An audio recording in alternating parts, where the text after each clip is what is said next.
वह राजा जिसने 36 राज्यों को हराया लेकिन इतिहास की किताबों में गायब हो गया। राजा ललितादित्य मुक्तापिंड, कश्मीर का शेर। भारत के इतिहास में अशोक, अकबर और शिवाजी का नाम तो सब जानते हैं, लेकिन क्या आप जानते हैं एक ऐसा भी राजा था जिसने 36 से ज्यादा राज्यों को हराया, विदेशी आक्रमणकारियों को भारत से बाहर फेंक दिया। इतिहास में लगभग उनको भुला दिया गया। उस राजा का नाम था ललितादित्य मुक्तापिंड। 18वीं सदी में कश्मीर एक छोटा लेकिन स्मृत राज्य था।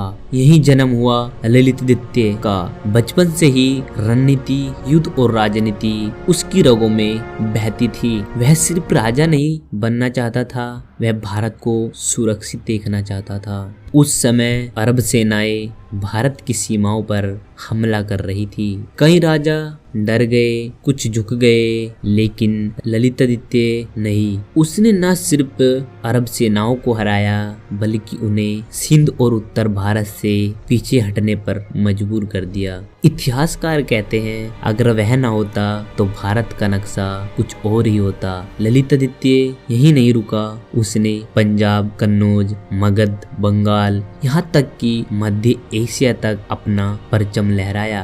कहा जाता है उसने 36 से ज्यादा राज्यों को पराजित किया, लेकिन उसने कहीं लूट नहीं मचाई। जहाँ जीता वहाँ शासन व्यवस्था सुधारी।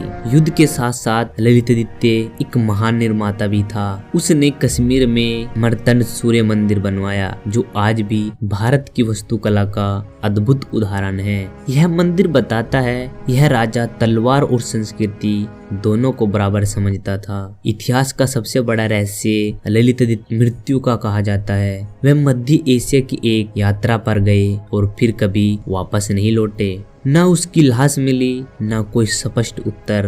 एक विजेता इतिहास के अंधेरे में गुम हो गया। ललितादित्य हमें यह सिखाता है महानता नाम से नहीं कर्म से बनती है, और इतिहास हमेशा सबसे शक्तिशाली को नहीं सबसे ज्यादा याद किए जाने वालों को याद रखता है। शायद अब वक्त है ऐसे भूले हुए राजाओं को फिर से याद करने का।